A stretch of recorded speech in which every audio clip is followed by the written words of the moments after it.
Assalamualaikum warahmatullahi wabarakatuh dan selamat tengah hari kepada semua yang berada dalam rancangan Dialektika TV. Selamat kembali ke Anekdot. Nama saya Ahmad Yazid Osman.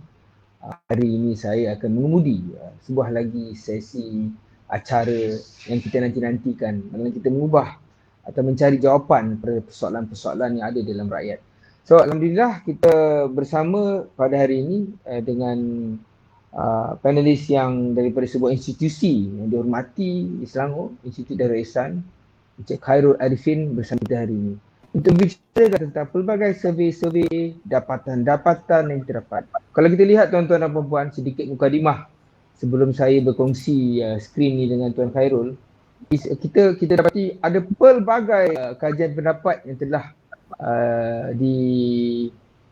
dipaparkan atau dilaporkan. Kita dapat dapatan daripada Institut Darul Ihsan yang dengan headline-headline yang cukup menarik minat rakyat Malaysia tentang khususnya apabila berbicara tentang unjuran apakah yang akan berlaku pada PRU15.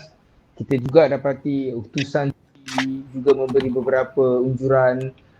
Astro Awani, kita dapat dapatan daripada Cina Harian, Shinshu dan sebagainya. Ada pelbagai. Saya belum nak sebut headline-headline ni, tapi semua nak beritahu pelbagai dapatan telah dibuat dan pelbagai reaksi dan responnya agak cukup berbeza. Jadi sebelum saya teruskan, mungkin saya boleh perkenalkan dulu, mungkin Tuan Khairul Arifin boleh memberi sikit pengenalan tentang Institut Darul Ihsan dan kajiannya.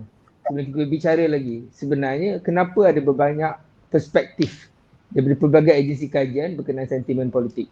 Silakan Tuan Khairul. Okey, bismillahirrahmanirrahim. Assalamualaikum warahmatullahi wabarakatuh dan salam sejahtera. Terima kasih kepada saudara moderator pada hari ini. Pengemudi istilah dialektika. Baik, pertamanya saya Khairul Arifin Mak Munir, pengurus kanan pendidikan di Institut Darul Ihsan. Jadi Institut Darul Ihsan ataupun dalam akronimnya kita sebut IDE. Kalau IDE ataupun IDE lah, biasa kita sebut IDE. Merupakan satu badan penyelidikan yang dikemudi oleh Profesor Datuk Dr. Muhammad Ridwan Osman sebagai timbalan pengurusi dan pengurusinya Datuk Dr. Siddiq Fadil.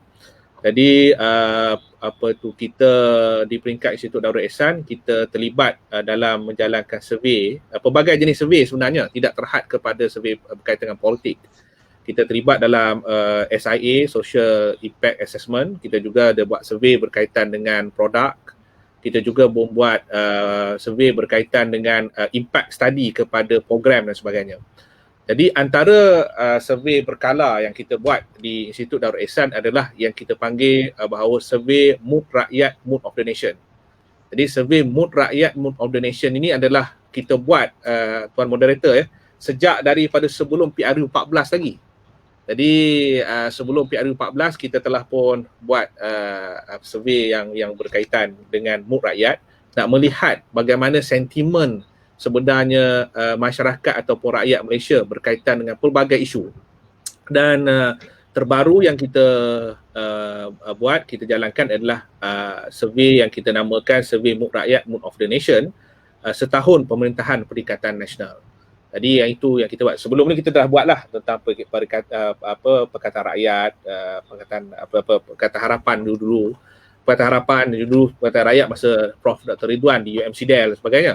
Jadi kenapa survey ini kita buat ialah kita nak melihat bagaimana sentimen masyarakat kepada isu dan juga perkembangan semasa. Tadi saudara moderator ada memulakan tentang pelbagai jenis survey ataupun pelbagai jenis dapatan yang ada di luar sana. Tapi satu perkara yang harus kita ingat di sini ialah survey ataupun dapatan fakta dan data ini hanya adalah sebagai panduan ataupun untuk petugas politik, pemain politik ataupun masyarakat untuk menilai. Tapi selebihnya menentukan apakah keputusan pilihan raya seperti mana tajuk kita pada ini, menduga PRU 15, ianya akan ditentukan pada hari mengundi itu sendiri. Jadi itu sebab kita boleh lihat beberapa perspektif yang ada lah ya. Kalau boleh saya mulakan sedikit dengan beberapa slide yang saya telah sediakan Tuan Moderator. Kalau boleh ada paparan sedikit daripada Boleh. saya ambil saya ada contoh banyak. pada Silakan. pada PRU 14 yang lalu bahawa kita lihat bahawa berdasarkan dapatan IDE yang dalam kita punya dapatan, kita dapati bahawa shift rakyat itu bermula 48 jam mood rakyat itu sebelum berlakunya proses pengundian. Jadi ini berdasarkan kepada crunching data melihat dari sudut makro dan mikro. Kita tahu bahawa PRU 14 yang lalu Barisan Nasional pada ketika itu berada dalam peak yang paling confident dalam sejarahnya bahawa mereka akan menang besar dengan pelbagai isu, dan malah di peringkat Pakatan Harapan ketika itu ada yang yakin, ada yang 50-50, masyarakat juga pelbagai walau dilatari dengan pelbagai senario dan isu lah. Akhirnya masyarakat membuat perubahan itu dalam masa 48 jam apabila kita lihat peratusan turun mengundi tinggi antaranya 83%. Kita pernah buat soalan pada ketika itu, adakah anda teruja untuk mengundi dalam PRU ke-14? 80% menyatakan bahawa mereka itu teruja untuk mengundi dalam PRU 14 yang lepas, dan akhirnya 83%. Saya nak tunjukkan data ini saudara Farid Kalau kita lihat dari segi pilihan raya sejak daripada tahun skrin tu kecil saya nak tengok. 1959 sehinggalah 2018, kita lihat bahawa Farid tahu tak paling lama sekali kita kempen berapa lama? Kalau ikut data ni 35 hari kita pernah berkempen. Maksudnya 35 hari kita berkempen ada pada tahun 59 dan 64. Kemudian pada tahun 74 dia dah jadi 16 hari dan akhirnya 10, dan sekarang ni konsensus lah dalam 14 hari berkempen. Bayangkanlah kalau kita nak berkempen tu, tugas politik turun ke lapangan, cuti 1 bulan, 35 hari untuk berkempen dan sebagainya. Jadi kita tahulah bagaimana exhaustive dan sebagainya. Cuma kalau saudara lihat berlakunya perubahan dalam pilihan raya Malaysia, quantum leap-nya daripada penguasaan Barisan Nasional selama lebih daripada 60 tahun berlaku apabila kita berjaya Pakatan Harapan pada ketika itu 2018 berjaya membawa turun undi sebanyak 82%. Namun demikian 2013 kita tahu bahawa kita dapat turun mengundi 84%. Popular vote pada ketika itu, kalau kita masih boleh imbas daripada ke PRU yang ke-13, memang kepada Pakatan Harapan. Pakatan Rakyat pada ketika itu berbanding dengan yang kali ini. Tapi sebabkan isu first past the post, maka disebabkan jumlah kursi walaupun undi popular ke arah, tetapi yang tidak. Jadi itu sebabnya apabila kita nak sebut tentang PRU yang ke-15 ini, ia lebih dinamik lagi. Dia bergantung kepada bagaimanakah peratusan turun mengundi nanti rakyat pada ketika itu, khususnya dalam suasana COVID-19, suasana politik Malaysia yang terlalu rencam dengan parti yang kebanyakannya tidak stabil, dan juga berlakunya polemik-polemik lompat, khianat dan sebagainya ni. Jadi bagaimanakah latar ini antaranya yang membawa kepada peratusan turun mengundi. Cuma yang penting yang saya nak sebutkan, yang ini yang popular vote saya nak sebutkan satu data inilah saudara sekalian kita boleh lihat. Ini wake up jugalah untuk semua parti-parti politik untuk melihat Sebenarnya selalu dalam survey IDE kami bertanya soalan ini, pada ketika manakah keputusan dan pendirian memilih suatu parti dibuat. Secara konsisten kita tanya dalam beberapa CPRK. Biasanya yang telah membuat keputusan 50%, 60% akan ada. Maksudnya bila nak PRK, nak PRU, kita akan bertanya, ataupun sekarang ni kita tanya pun dalam 60%, 50%, dia dah buat keputusan. Biasanya di kalangan mereka veteran lah, umur 61 ke atas banding dengan generasi muda. Tapi ada yang akan membuat keputusan bila penamaan calon. Ada yang buat seminggu selepas pencalonan dibuat, dan ada yang akan buat pada hari mengundi. Kalau kita lihat ratio yang membuat keputusan pada hari mengundi dan juga seminggu sebelum pengundian agak tinggi hampir 19 ke 25% di situ Kalau kita total up di situ 28 di situ. Jadi kita lihat mereka ni kebanyakannya mereka yang berumur generasi muda. Itu sebabnya saudara sekalian, dalam kita melihat kepada beberapa siri PRU dan juga kita bakal berhadapan dengan PRU 15, ada ura-ura kata selepas darurat mungkin cepat, ada yang kata bahawa akan diprolong untuk memberi ruang kepada baris PN dan sebagainya. Jadi ini adalah latar-latar yang akan mendorong kepada perspektif tersebut, yang saya kira siapakah penentu yang terutamanya yang di atas pagar. Jadi ini saya fikir antara perkara-perkara penting lah yang kita lihat daripada perspektif tersebut. Ya. Ini sebagai lontaran awal sebelum saya masuk kepada survey yang telah kita jalankan. Saudara moderator. Bagus, terima kasih Zahirul. Okey. Saya mengucap terima kasih kerana perkongsian tentang data-data yang perlu dipahami sebelum kita mengunjurkan secara adil dan berjaya lah. Kerana realitinya, bak kata Tuan Khairul tadi, 48 jam sebelum D-Day baru rakyat keputusan.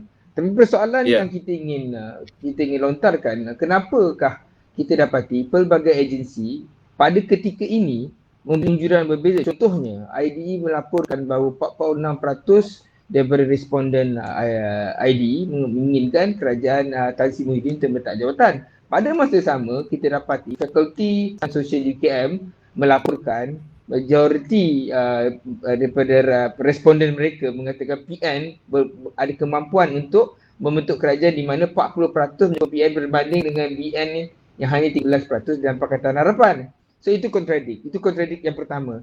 Lepas tu kita lihat yang lebih bersifat social media. Kita lihat kebanyakan social media mengunjurkan bahawa seolah-olah mantan Perdana Menteri Datuk Seri Najib masih punya sokongan yang cukup luar biasa. Hampir utusan TZ melaporkan 54% dan lagi satu juga 51% Sinar Harian pula mengatakan PN akan kalah pada PRD15. Jadi dari segi konsep pencanggahan pelbagai agensi ni, apa masalah dia? Adakah kaedah polling itu berbeza? Adakah ia terpengaruh dengan siapa yang mendanakan pusat-pusat kajian ini? Atau adakah mereka tidak mempunyai kaedah yang boleh dikira bagus, adil dan wajar digunakan sebagai penanda aras apa sentimen rakyat yang sebenar? Silakan. Saudara Farid ya, kalau kita lihat balik Yazid. Kepada maaf, saya nama moderator saya terconfuse. Tak apa. Yazid, saudara Yazid ya. Saudara Yazid, kalau kita lihat berdasarkan kepada polling ini, sebenarnya di peringkat kita meraihkan kepelbagaian polling ataupun survey yang dijalankan, kerana setiap survey ini dia ada metodologi yang berbeza, dia ada kaedah yang berbeza dan soalan yang berbeza. Kadang-kadang isu yang besar di peringkat ahli politik atau masyarakat yang cenderung minat dengan politik, mereka selalu saja nak tahu apa resultnya, menang ke kalah ya. Sedangkan latar soalan dan juga cara soalan itu ditanya berbeza. Selain daripada itu, masa juga menentukan ya. Sebagai contoh, kalau tengok rating Tan Sri Muhyiddin ya, ketika beliau ditanya dalam soalan dan sebagainya sebelum ini, kita lihat bahawa memang ratingnya agak baik ya. Namun demikian, macam contoh survey yang kami lakukan dengan 8,000 lebih responden ini kita telah laksanakan pada ketika awal Januari yang lalu, dan juga maknanya dah hampir dekat setahun. Jadi pastinya di situ mengundang pelbagai isu, dan malah kalau kita lihat masa dia memang dia sebenarnya kalau kita kumpulkan semua survey-survey ini, dia tidak konflik sebenarnya. Cuma apa yang dizahirkan oleh media tu dia ambil point lah. Tapi kalau kita lihat balik secara teliti, dia tidak konflik. Dia menceritakan apa yang berlaku ketika survey itu dijalankan. Itu sebab setiap survey itu dia ada tanda masa dia. Contohnya dalam 6 bulan, 3 bulan dari segi validnya lah. Khususnya yang berkaitan dengan isu-isu semasa ataupun berkaitan dengan politik. Saya ambil contoh dalam survey yang kami buat pada ketika ini. Soalan ini dia tidak menyatakan tentang rating, tetapi soalan ini menceritakan tentang apakah pilihan terbaik Tan Sri Muhyiddin sebagai Perdana Menteri ya. Jadi bila kita dapat result yang sebegini, kita melihat bahawa kemungkinan besar dalam suasana sekarang ini rakyat memahami bahawa ada masalah dari segi sokongan yang diperolehi oleh Tan Sri Muhyiddin khususnya dari segi sudutnya di parlimen, sebab dalam masa sebelum 6 bulan sebelum ini ianya telah digembar-gemburkan oleh pelbagai pihak dan berlakunya polemik di parlimen. Ada banyak pihak yang mau bawa undi percaya dan sebagainya tetapi tidak terlaksana, dan ini kita nampak jelas. Kemudian yang kedua, kalau kita lihat di sini ialah bagaimana persepsi orang tentang isu darurat. Kita lihat bahawa hanya 2% saja nak meneruskan darurat, yang lain itu tidak. Dan kita tahu bahawa darurat itu, mereka tahu bahawa darurat yang ada sekarang ini adalah darurat politik, dan pengisytiharan darurat itu memberi kesan besar kepada ekonomi dan sebagainya. Jadi yang itu saya lihat adalah persepsi masyarakat. Rating individu mungkin berbeza, tetapi dari segi masyarakat menilai tentang usaha dan ini. Jadi dan kalau saudara compare pula result kami dengan yang dikeluarkan oleh Sinar dan Sincu, ada sedikit kesamaan di mana rakyat menolak dari segi darurat dan sebagainya. Jadi survey dan juga ini bagi saya setiap badan survey usulnya peringkat IDER dan juga rakan-rakan kami yang lain mempunyai metodologi yang sama, dan mereka saya rasa kena diberi pengiktirafan dari segi metodologi sebagainya. Tapi finding itu berbeza sedikit sebanyak itu biasa kerana itulah persepsi masyarakat. Bergantung pada masa soalan itu dibuat dan sebagainya. Tetapi yang pentingnya gambaran itu. Janganlah ahli politik ataupun pihak-pihak yang benar terlalu cepat ini terus menolak. Tetapi bagaimana kita lihat gambaran kepada persepsi masyarakat itu secara umum. Ya. Okey, Tuan Khairul. Saya nak zoom in lebih dalam lagi. Sebab Tuan Khairul cakap kajian IDE merapati sentimen yang dizahirkan oleh responden dalam survey Sinar Harian dan Sinju, di mana mereka lebih berat menyokong kepada kerajaan selain daripada kerajaan Perikatan Nasional dan menunjukkan sedikit penentangan kepada kerajaan Perikatan Nasional melalui sokongan mereka pada Tan Sri atau sebagainya. Namun demikian, ada kajian daripada Fakulti Sains Sosial dan Kemanusiaan UKM, dia memberi gambaran bahawa 40% menyokong Barisan Nasional. Ia mempunyai survey sebanyak 4,864. Adakah IDE mempunyai responden sebanyak itu? Adakah mungkin kita punya sampel ni agak akan mempengaruhi hasil dapatan tu?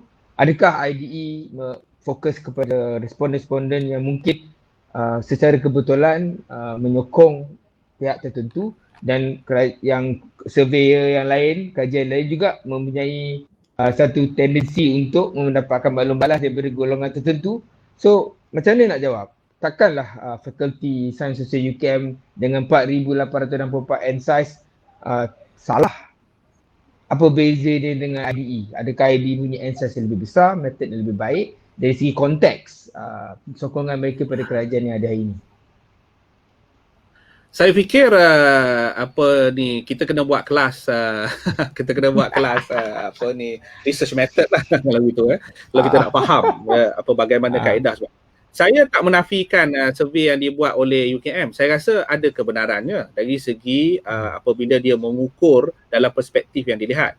Sebab apabila sesuatu survey yang nak dibuat, dia bukan satu soalan. Biasanya kita akan ada rumusan soalan yang pelbagai Soalan yang lebih menyeluruh, soalan yang pelbagai, dan juga soalan-soalan yang merangkumi, merentas dan dia akan lebih daripada satu soalan.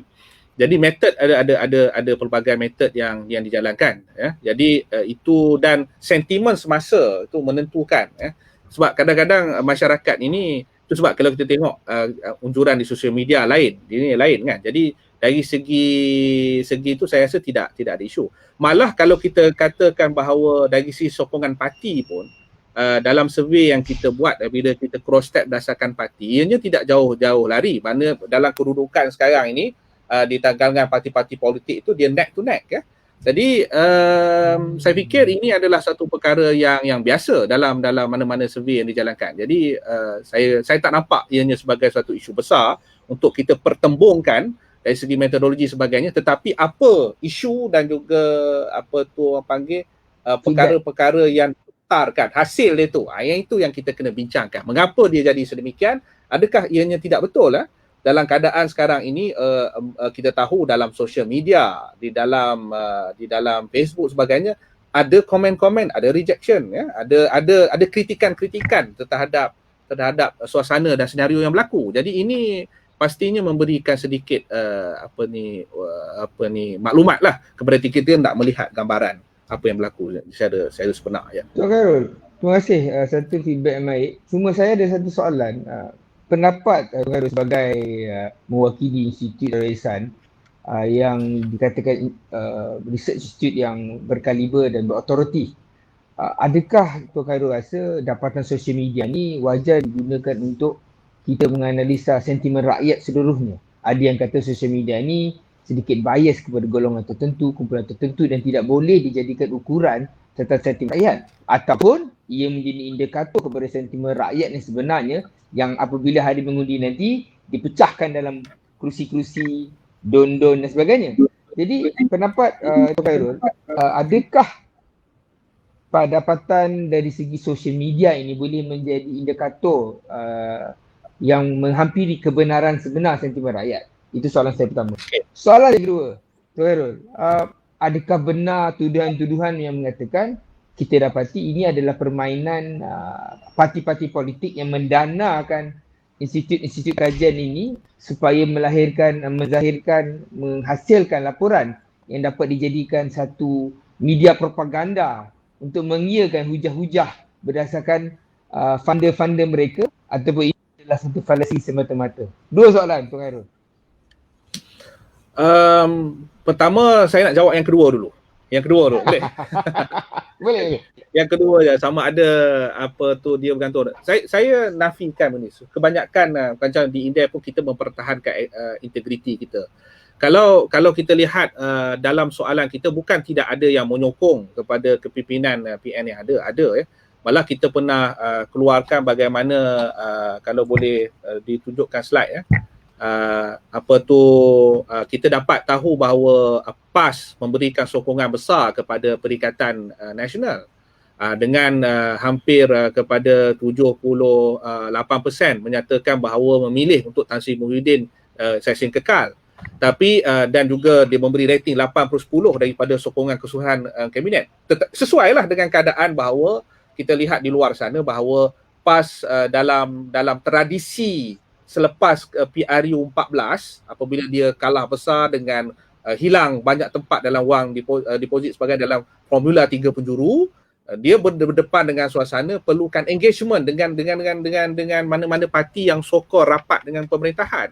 Benda tu berlaku apabila peringkat awal dengan Muafakat Nasional, diperbaik juga dengan Pakatan Harapan pada kita tu melalui Perdana Menteri dan seterusnya dalam suasana yang ada ni. Jadi kalau nak kata bias, data bercakap sedemikian. Yang keduanya kita lihat bahawa UMNO agak marah. Suasana berlaku benar di bawah. Bagaimana kita tahu bahawa berlakunya persepsi yang di bawah sana melalui media maksudnya, dan akhirnya terjema dalam survey. Jadi kalau ada sesiapa yang nak mempertikai, saya rasa dia boleh buat survey. Negara kita bebas, demokrasi dan mana-mana pihak boleh buat survey dan ni boleh ada result yang pelbagai. Yang itu saya pertahankanlah. Setiap pihak ada cara dan kaedah sendiri dan kita raikan. Cuma sikap kita kepada data dan penyelidikan itu harus luas. Yang itu kita meraihkan kepelbagaian dan kita lihat bagaimana ianya boleh membantu sebenarnya proses kita membuat keputusan. Di peringkat Institut Darul Ihsan, kami sering mewar-warkan bahawa kita kena menjadi research based society. Malah sejak daripada dahulu kita perjuangkan supaya setiap wakil rakyat ini, sama ada pembangkang ataupun kerajaan, mesti ada seorang penyelidik. Kadang-kadang ruang banyak kepada wakil rakyat kerajaan berbanding dengan pembangkang. Malah masa DPH pemerintah 22 bulan, kami pernah mencadangkan juga supaya diperuntukkan khusus untuk semua wakil rakyat, pembangkang ataupun kerajaan, untuk ada research officer. Supaya wakil rakyat ini apabila dia turun ke bawah, dia dapat tahu sebarang polisi nak dibuat itu selaras dengan apa yang kehendak rakyat. Sebab dalam kajian kami secara makro dan juga mikro, kita dapati kehendak rakyat ataupun perkara yang menjadi concern rakyat ni dia berbeza berdasarkan kepada ikut negeri, ikut tempat, malah ke daerah mengundi yang kecil itu pun ataupun lokaliti ada kehendak-kehendak yang pelbagai. Okey, itu untuk jawab soalan yang pertama lah. Untuk soalan yang kedua, kebetulan saya ada sediakan sedikit satu slide tentang social media kan. Bagaimana social media ni berperanan dan sebagainya tidak. Kalau kita lihat tentang social media ni, kita pernah tanya soalan ini tentang social media. Social media ni dalam banyak conference yang kami pergi dan juga perbincangan social media ni dia boleh menjadi tanda aras, tetapi dia tidak boleh dianggap sebagai sole sebab untuk kita membuat keputusan.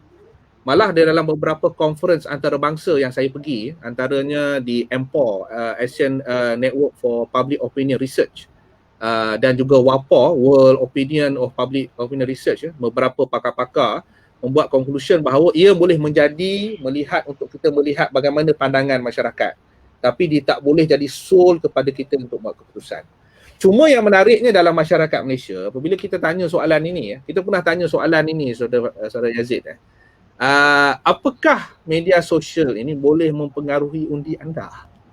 Menariknya di Malaysia ini, mereka menjawab bahawa 59% kata, wow, social media ni sebenarnya boleh mempengaruhi pandangan mereka ataupun ni berkaitan dengan isu-isu yang berkaitan dengan politik.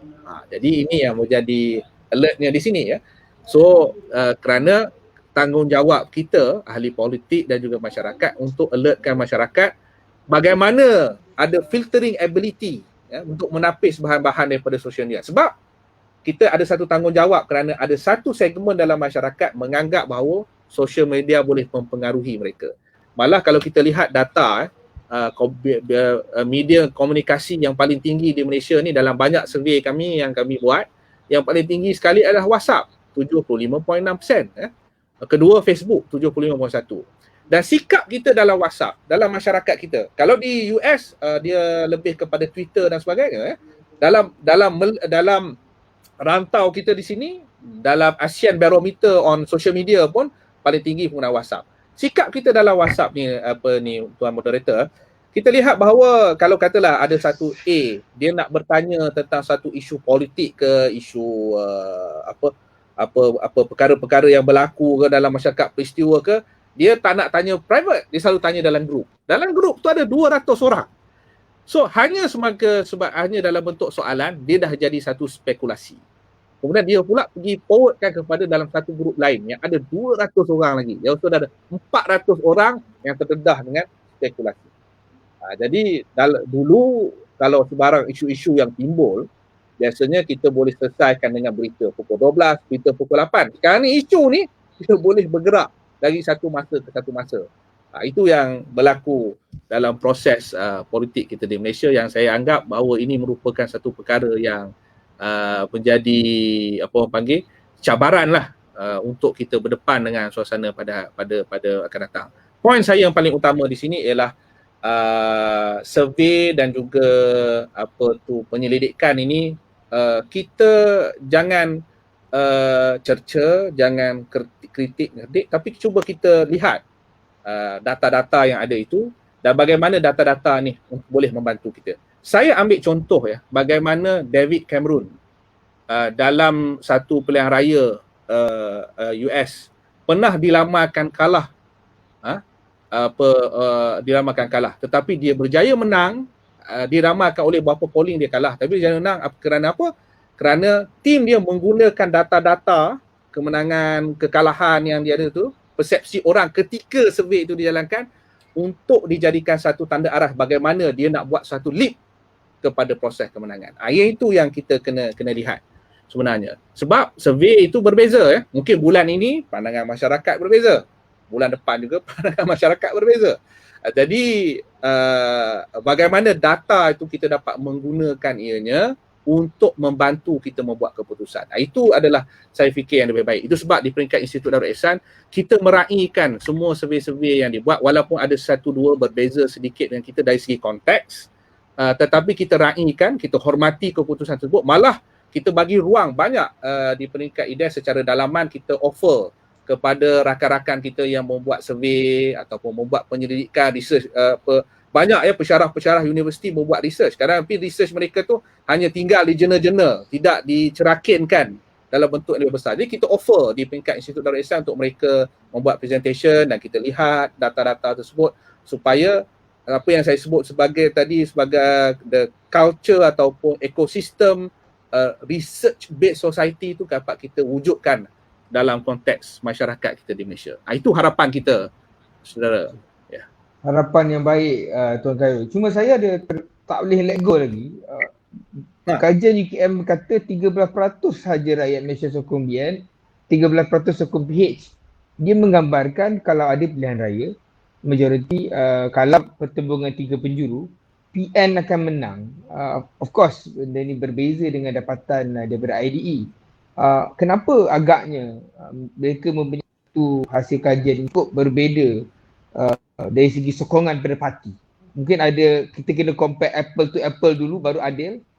Betul, Cik Khairul. Maknanya kalau baiknya kita kena suruh semua kajian satu jenis soalan, taburkan kepada responden, baru kita boleh compare apple to apple, ataupun bagaimana? Saya tak boleh nak komen secara khusus kerana saya tak ada akses kepada data yang mereka kemukakan. Kemungkinan besar mereka ada sampling frame yang tersendiri dan sebagainya. Cuma saya fikir dalam setiap survey yang dijalankan, kita perlu ada asas. Kita perlu ada asas untuk menilai di manakah kita punya ground. Kita kena ada asas. Sebagai contohnya, kalau boleh saya dedahkan sedikit ya. Asas kepada PRU 14 yang lepas ya. Berapa undi popular? Okey. Undi popular pada PRU 14 adalah 49% kepada Pakatan Harapan, 32% kepada Barisan Nasional, 19% kepada PAS. Itu dia punya asas ya. Okey. Bila kita, kenapa saya akan sebut asas ya? Asas ini kita lihat berdasarkan sokongan undi popular based on the electoral vote. Maknanya orang yang turun mengundi. Itu asas. Kemudian pada Jun 2019, kami buat survey lagi. IDEA buat survey.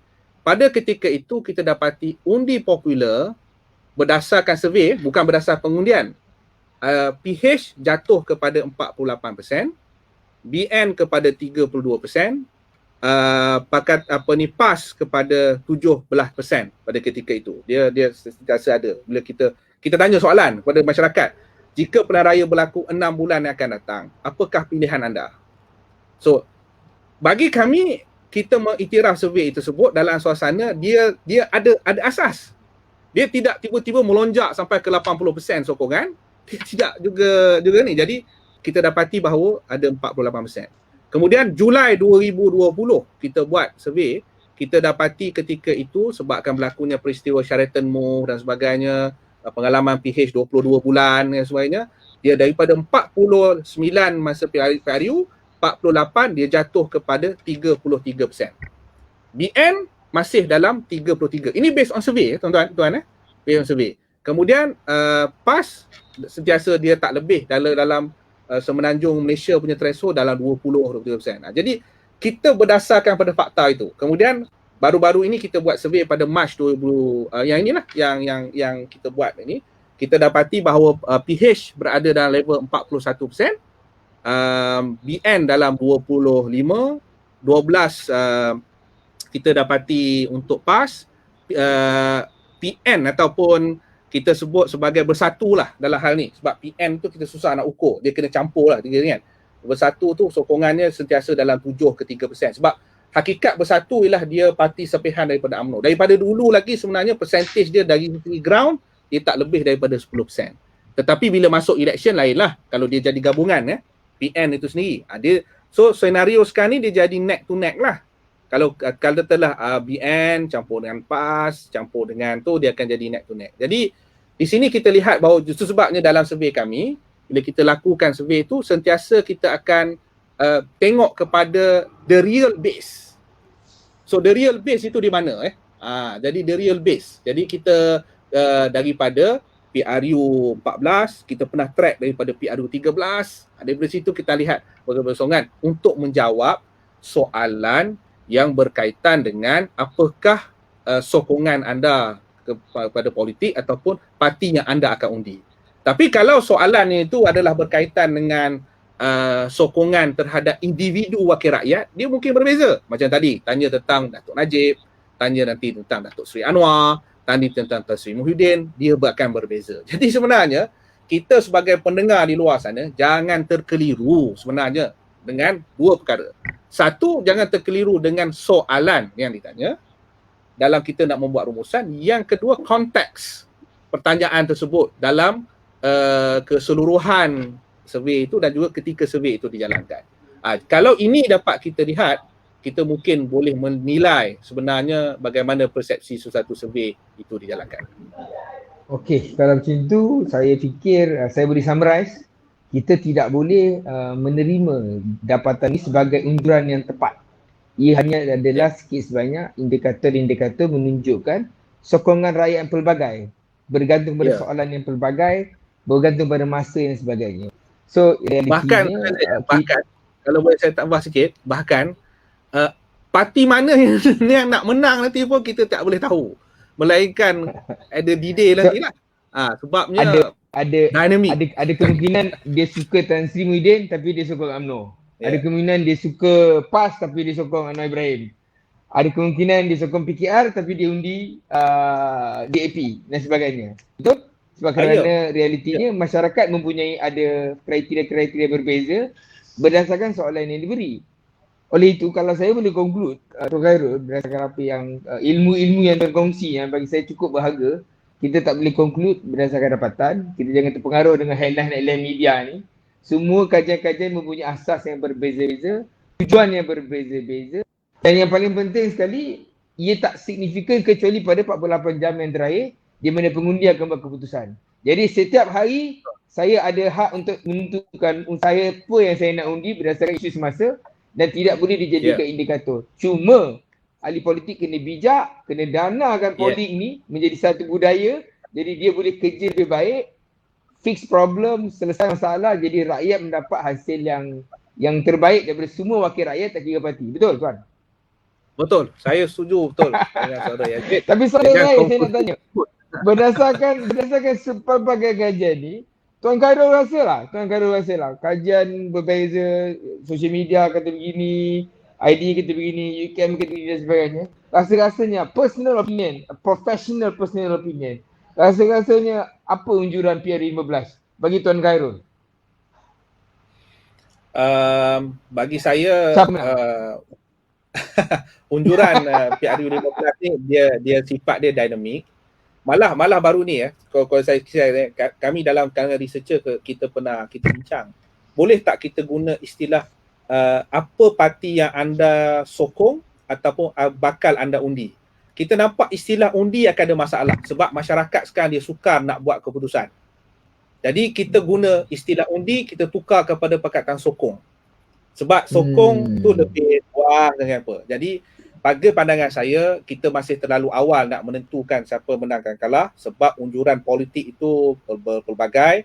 Berlaku juga sekarang ni sebut-sebut cerita-cerita ada penjajaran politik dan sebagainya. Ahli politik ni, dia kreatif. Kreatif untuk kuasa, menang dan sebagainya, untuk tarik minat pengundi dan sebagainya. Dan itu bagus sebenarnya dalam rencam dan suasana proses demokrasi di Malaysia. Dan bagi saya masih terbuka belum lagi. Kalau saudara tanya dengan saya, mungkin kita ditemu bual 48 jam sebelum election, mungkin saya boleh bagi jawapan yang sedikit tepat. Tapi kalau sekarang ini nak bagi jawapan mana akan menang, bagi saya masih terlalu awal. Spektrum tu terbuka luas. Rakyat juga masih memerhati. Janganlah mana-mana wakil rakyat yang terlalu confident walaupun dia incumbent, sebab nampak rakyat sedikit sebanyak ada sentimen rasa frust, rasa muak dengan politik dan sebagainya. Jadi hakikat di Malaysia ni kadang-kadang silence tu bahaya. Jadi Yang itu satu perkara yang ini kepada semua parti bagi saya bercakap ni pada semua parti sama ada PH ataupun Pakatan Harapan ataupun PAS di Kelantan dan sebagainya, pengalaman PAS di Terengganu pernah juga jatuh sebelum itu. Jadi jangan kita rasa apa orang panggil terlalu confident dengan rakyat, sebab mereka ini perlu disantuni dan dibelai dan juga didekati. Okey. Terima kasih Tuan Khairul Arifin, satu perkongsian cukup hebat, cukup menarik dan sikit sebanyak menjawab kenapa perspektif pelbagai agensi kajian kita dapat dengari dan kita dapat hayati. Macam pastinya kalau ada rezeki dan dua pandang, kita akan jemput Tuan Khairul lagi 48 jam sebelum hari mengundi. Ini macam ada ikat kontrak pula. Dia boleh tilik siapa yang akan menang pada PRD 15 yang dikatakan mother of all election kerana dinamik politik kita sudah berbeza dan at the very least kita sokong pendapat Tuan Khairul supaya kita membina masyarakat yang lebih cakna tentang kajian-kajian. Jadi kajian-kajian ini membantu ahli politik kita untuk berkhidmat dengan lebih baik untuk rakyat. Jadi mereka tidak terpengaruh dengan permainan media mereka sendiri dan mendengar sebenarnya apa sebenarnya sentimen rakyat. Kerana ada juga berita-berita saya dengar kajian yang sama, dua headline yang berbeza. Satu menyokong kajian, satu menentang kerajaan. Jadi kadang-kadang bukan salah pengkaji selidik ni Tuan Khairul. Kadang-kadang media yang nakal bermain dengan media headline. yang nakal. Saya setuju tu. Kadang-kadang satu kajian boleh jadi dua angle. Begitu menarik lah. Begitu menarik sekali. Alright, thank you so much. Terima kasih Tuan Khairul. Saya bagi pihak dari TV mengucapkan ribuan dan jutaan terima kasih kepada Institut Darul Ihsan, khususnya kepada Tuan Khairul kerana sudi bersama kami. Saya juga ingin mengucapkan sekian terima kasih yang banyak juga kepada penonton-penonton pengikut dari TV kerana bersama selama lebih kurang 43 minit bersama Adik Dut. Minta maaf sedikit kesilapan dari segi permulaan tadi dan Alhamdulillah saya rasa satu perkongsian cukup hebat dan menarik yang akan menjadi bahan bualan responden ataupun penyokong-penyokong dari TV dan semua penggemar-penggemar berita seperti ini. Oleh itu saya seri wabillahi taufiq. Assalamualaikum warahmatullahi wabarakatuh dan jumpa anda semua sekali lagi di TV bila-bila masa sahaja. Terima kasih. Assalamualaikum.